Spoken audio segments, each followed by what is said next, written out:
The gospel reading for this weekend and for next weekend both deal with this towering figure of John the Baptist. So let me say a few words about him, maybe get to know him and discover what he has to teach us. Many of the pilgrims from here will have been to Qumran.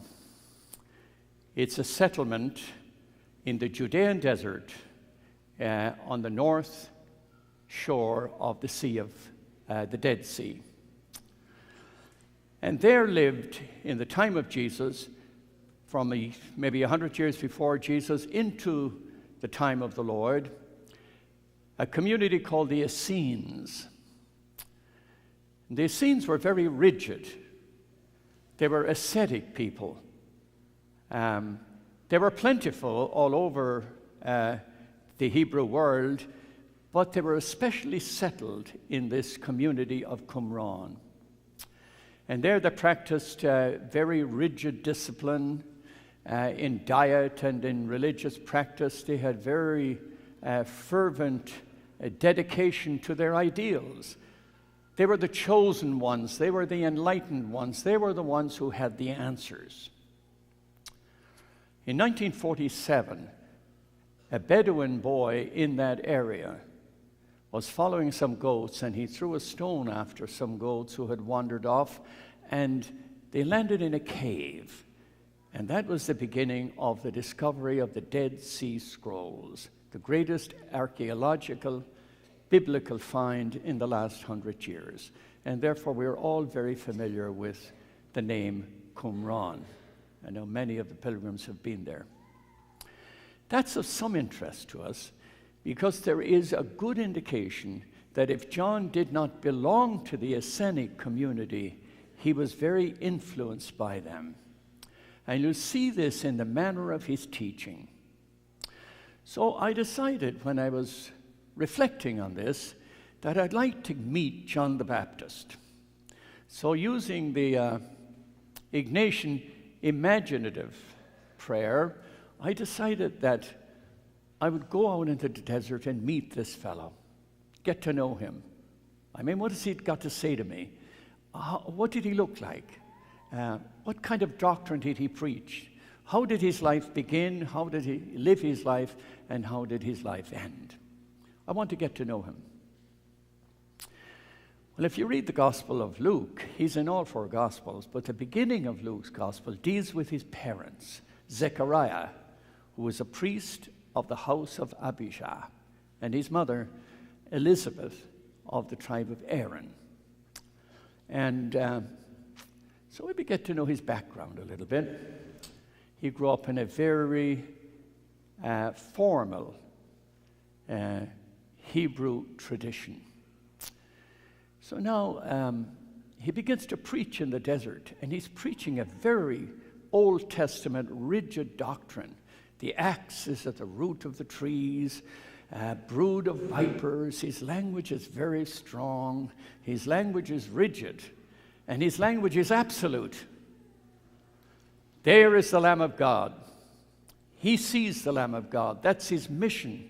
He's sent in divine providence to point out Jesus, who is the Messianic one, the Lamb of God. So he's a chosen person. He's full of confidence. The Gospels have him baptizing Jesus. So he's an elite person. And now, if you read on in the Gospels, you'll find that this man who was certain, chosen, judgmental, severe, will go through a crisis in his faith. In chapter 11 in Matthew and chapter 7 in the Gospel of Luke, we'll find him in prison. And now it appears he's in crisis, for he sends his followers to Jesus to say, "Are you the one who is to come, or should we look for another?" Now he wasn't sure. He used to be certain, but now he's not certain. He's in crisis now. Darkness has fallen upon him, and he wonders, did he make a mistake? He sends his followers to say, "Are you the one who is to come, or should we be looking for another?" And Jesus answers, go back and tell him in prison. Tell him what you see and what you hear. The blind are given sight, the deaf are made to hear, lepers are healed, and the gospel, the word is preached to the poor. Go back and tell him what you see and what you hear. Quite different than when he first preached. While in the beginning, he appeared to have a judgmental, severe, messianic prophecy. He didn't know Jesus. He just knew who he was. He didn't know the doctrine, the teaching, the revelation in Jesus Christ. He didn't know the Jesus who would eat with sinners. He didn't know the Jesus who would forgive 70 times 7. He didn't know the Jesus who would sacrifice his life, lay down his life, and rise from the dead. He didn't know this Jesus. And the Lord sends the followers back to tell him. And Jesus goes on to say in both Gospels, this man in crisis, there is no man born of woman greater than John the Baptist. So what does this mean to us? What it meant to me. It means that somewhere in your life you were cruising along and everything was just fine. And then you hit a crisis. And God was blessing you, and your life was full, and your life was happy, and everything was well. And then you hit a crisis. And now you are positioned, now you are conditioned to discover the true God. Only out of a time of crisis. The God you knew before was not the true God. The God you knew before was a false God. That's the God that you pray to in a football game and you win the game. It's kind of a foolish thing, but it's real. People believe that. This is the God that you light candles to win the lotto. False God. You will discover the true God in your time of crisis. I reached back into my library the last few days to summon back into my remembrance 2 books that I read way back in the 80s. One was Harold Kushner. You might remember this. When Bad Things Happen to Good People. Now Kushner, this conservative rabbi, he knew what he was saying. His son, Aaron, was diagnosed when he was 3 years old with this terminal disease, some kind of a rapid aging process. And he went through a horrendous time, and he died when he was 14. And it prompted the rabbi to begin to think about when bad things happen to good people, where is God? And he wrote this extraordinary book, which was a bestseller because we all relate to it. And in this book, he has one occasion, he speaks about when this woman came to him and she was in a bad automobile accident, and she survived, and she said, now I believe there is a God. And he said, no. Go away. Come back when things don't go well and tell me you believe in God. The other book I found was The Gulag Archipelago, an extraordinary book by Solzhenitsyn. And in this book, this extraordinary fellow, who had much to teach us in our culture, by the way, goes on to say this. It was granted to me to carry away from my prison years on my bent back, which nearly broke beneath its load, this essential experience. In the intoxication of my youthful successes, I felt myself to be infallible.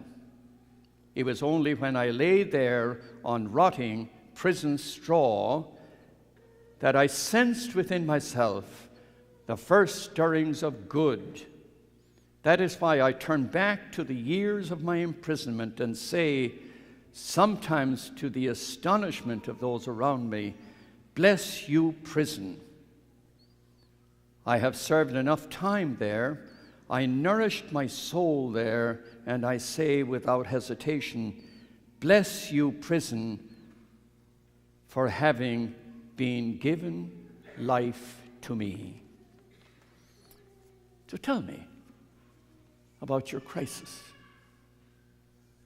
Tell me about when things didn't go well. Was God there? Or did we question the fact that maybe God isn't there? Were we John in prison? I saw him in prison, and I wondered who he was, and I found I was John the Baptist. When things didn't go well, and things collapsed, and I failed, and I was in sin, and I was judged, and then I found God. I found the God who heals, the God who forgives, the God who sacrifices, the God who calls me to say, belong to me. Belong to me in following me to Calvary. Belong to me in a time of crisis. Belong to me in a time of suffering. Discover who the true God is, which will only come to you in a time of struggle. So consider. Don't have to look for it. It will happen to you. It's just the economy of life. Consider when things went wrong, when the crisis happened, and you might have missed the grace of the moment to say, now, for the first time perhaps, I meet the true God. I went back and I thought about that in my own life, and I said, wow, that was the time of revelation. The time of darkness was a call to light. The time of sorrow was a call to understand. The time of failure was a time to invite grace. And all now life takes on a new meaning. And reversal takes on a new value. And the power of Jesus Christ becomes far more real. I didn't need the power of Christ when all was well. I didn't even thank God enough when all was well. And now, I begin to discover in a new way how God is sent to give sight to the blind, to let those who do not hear in a new way, to see with new eyes. I am the leopard that needs to be healed. I am the one that's called to follow Jesus, carrying a cross, make sacrifices for others, generously, graciously. I am the one called to forgive 70 times, 7 times. And only when that happens do I really experience the true God. Well, John the Baptist will appear again next Sunday. So think about getting to know John the Baptist during the week, and we'll come back and we'll meet him again next Sunday.